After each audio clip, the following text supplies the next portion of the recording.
आप सबने एक कहावत सुनी होगी, जो होता है अच्छे के लिए होता है। इसलिए ईश्वर पर हमेशा भरोसा रखना चाहिए, क्योंकि ईश्वर हमेशा आपके साथ होते हैं। एक कहानी सुनाता हूँ, पूरी अवश्य सुनना।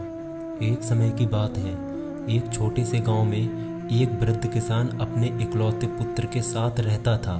उनके स्वामित्व में एक छोटा सा खेत का टुकड़ा, एक गाय और एक घोड़ा था।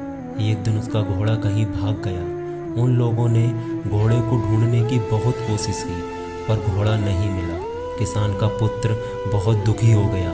वृद्ध किसान के पड़ोसी भी मिलने आए। गांव वालों ने किसान को सांत्वना देने के लिए कहा, ईश्वर आपके प्रति बहुत कठोर है, यह आपके साथ बहुत बुरा हुआ।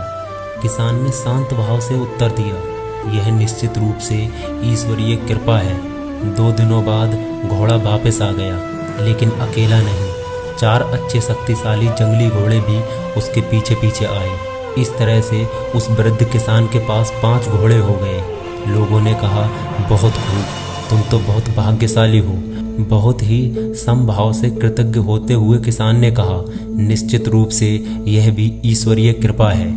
उसका पुत्र बहुत उत्साहित हुआ। दूसरे ही दिन उसने एक जंगली घोड़े को जांचने के लिए उसकी सवारी की, किंतु घोड़े से वो गिर गया और उसका पैर टूट गया। पड़ोसियों ने अपनी बुद्धिमत्ता दिखाते हुए कहा, ये घोड़े अच्छे नहीं हैं, वो आपके लिए दुर्भाग्य लाए हैं। आखिरकार आपके पुत्र का पाँव टूट गया।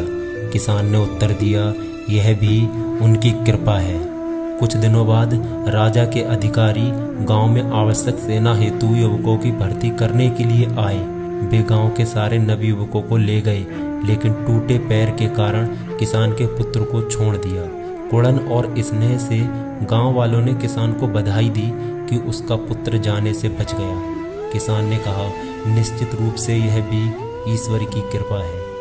ये हमेशा याद रखें कि प्रभु कभी भी किसी का बुरा नहीं करते, ना ही सोचते हैं। हम जीव ऐसे हैं कि हमेशा प्रभु को ही दोष देते हैं कि हम तो इतना भजन करते हैं, सेवा करते हैं, तब भी भगवान हमेशा हमारे साथ ऐसा ही करते हैं। हर परिस्थिति में प्रभु पे विश्वास दृढ़ता से बनाए रखें और किसी भी परिस्थिति में अपना धैर्य ना खोएं। हमारे जीवन में जो भी होता है वो हमारे कर्मों का फल होता है, फिर चाहे वो अच्छा हो या बुरा हो। इसलिए अच्छे कर्म कीजिए, आपको फल भी अच्छा ही मिलेगा और मन प्रसन्न होकर बोलेगा, राधे राधे।